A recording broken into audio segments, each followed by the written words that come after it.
از دوستان ابو مسلم که به خونخواهی از او برخاستند. از همه گرمروتر سنباد بود. سنباد که بود؟ قیام او به خونخواهی ابو مسلم چگونه شکل گرفت؟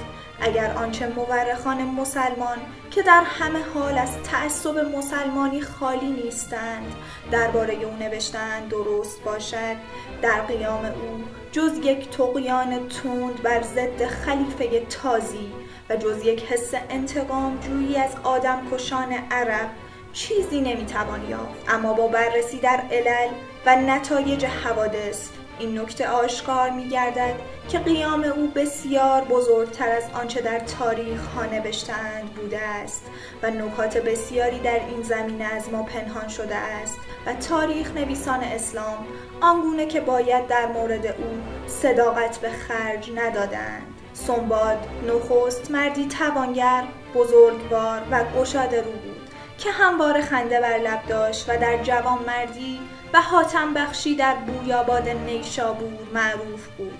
اما از روزی که تازیان خاک خراسان را به توبره کشیدند، ناگهان سنباد دگرگون شد. نفرت از جور و عصیان بر ضد جباران بیشتر از حس انتقام و کینه‌جویی روح این پهلوان را گرم می کرده است. نهضت خونالود و گرم و سوزان او که بیش از 70 روز طول نکشید برای کسانی که پس از او بر ضد ستمکاران تازی قیام کردند سرمشق زنده‌ای بود. در تاریخ قبل از این حادثه ذکری از او نیست. نوشته‌اند که او از آیین زرتشت پیروی می‌کرد یا به قول تازیان پیرو آیین مجوس بود. واژه مجوس از طرف اعراب به تمامی پیروان ادیان ایرانی پیش از اسلام اطلاق می‌شد. وی در یکی از روستاهای نیشابور ساکن بود و در آنجا ثروت و مکنتی داشت. او را از یاران و پروردگاران ابو مسلم خواندند. پس از آنکه منصور خلیفه عباسی ابو مسلم خراسانی را کشت، وی به خونخواهی از ابو مسلم که فردی ایرانی و وطن پرست بود برخاست. این قیام اولین تجلی بیزاری و اولین هشدار خونین جهت آگاه شدن خلیفه از تبعات قتل ابو مسلم بود که از نیشابور آغاز شد. اما چه حادثه ای آتش چنان نفرت و کینه‌ای نسبت به تازیان را در دل سنباد روشن می داشت. در روایات آمده است که اتفاق چنان افتاد که سنباد را پسری کوچک بود و با یکی از پسران عرب در محله بویاباد نیشابور به مکتب می رفت و آن عربان 400 کس بودند. روزی پسر سنباد با پسر عربی جنگ کرد و پسر سنباد سر پسر عرب بشکست. اثر خون بر سر پسر عرب ظاهر شد. پیش پدر رفت. پدرش گفت این را اظهار مکن و با آن پسر دوستی در پیوند. پسر عرب با پسر سنباد دوستی آغاز کرد و بعد از آنکه دوست شدند پسر سنباد را به خانه برد. آن عرب کسی نزدیک پدرش فرستاد که پسرت اینجاست، بیا و ببر. سنباد به خانه عرب رفت و عرب پسر او را کشته بود و بریان نهاده و عضوی به جهت سنباد بر سر سفره نهاد. چون از گوشت بخورد و سفره برداشتند، عرب از سنباد پرسید که طعم بریان چه بود؟ سنباد گفت خوب بود. عرب گفت گوشت پسر خود خوردی. سنباد از این معنی بیهوش شد. چون با خود آمد از خانه عرب بیرون آمد و به پیش برادرش شد و این قصه با وی گفت. پس هر دو برادر با هم پیش ابو مسلم آمدند و این قصه با وی گفتند و ابو مسلم سوگند یاد کرد که من بویاباد را گند آباد کنم. القصه 2000 مرد همراه ایشان کرد و آن دو برادر را امیر لشکر گردانید و گفت هر عربی که در آن دیه هست همه را بکشند و مردگان ایشان را در میان راه بیفکنند. ایشان بدان دیه رفتند و آن 400 عرب را به تمام بکشتند و بیانداختند و همچنان می بود تا بوی گرفت و گندیده شد. شاید این روایت که اعراب گوشت پسر سنباد را برای او بریان کردند افسانه‌ای بیش نباشد، اما در هر حال چنین افسانه‌ای برای تحریک دشمنی و کینه‌جویی ایرانیان صلح‌جویی که در شهرها و روستاهای خود در کنار اعراب میزیستند بهانه خوبی میتوانسته است باشد. منابع قدیم همه از سابقه دوستی ابو مسلم با سنباد یاد کردند. از این رو شگفت نیست که پس از قتل ابو مسلم وی با چنان شور و التهابی به خونخواهی وی برخاسته باشد.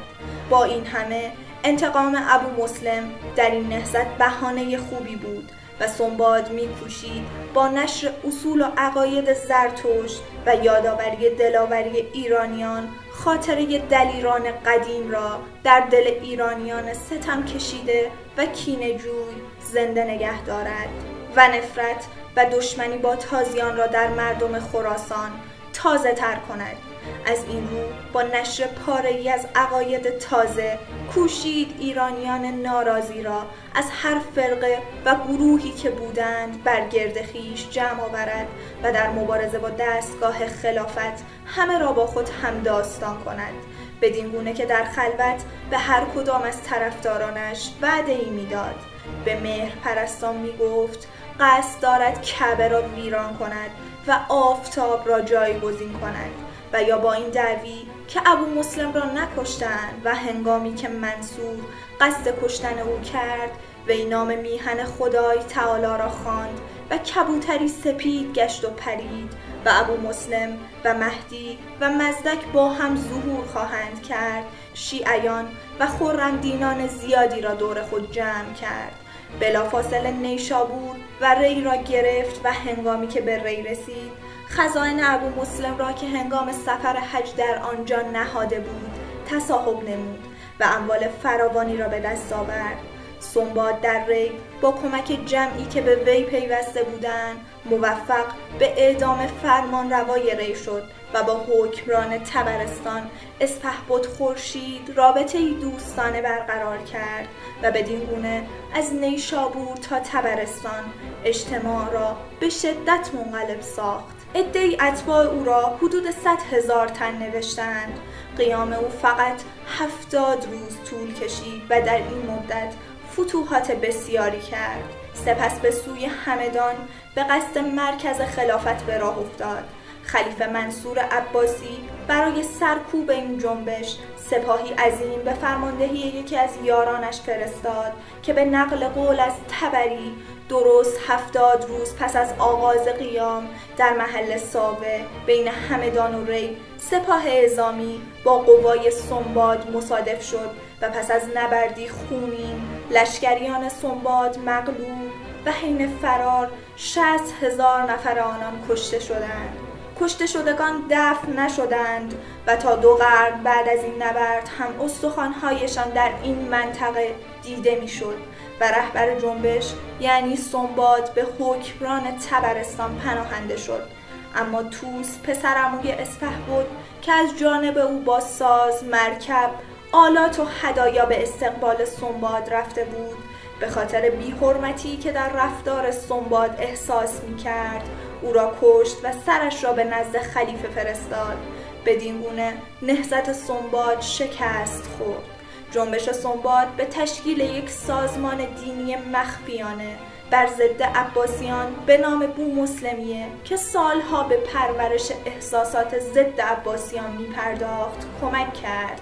آری، سنباد هم همانند هزاران هزار پهلوان و فرمانده ایرانی که توسط آشنایان خائنشان و یا خائنین ایرانی کشته شدند ناکام کشته شد و نتوانست تازیان را کشتار و ایران را از چنگ اهریمنان سامی اسلامی که از مکه ظهور کرده بودند آزاد کند، وگرنه اعراب صحبت این حرف ها نبودند.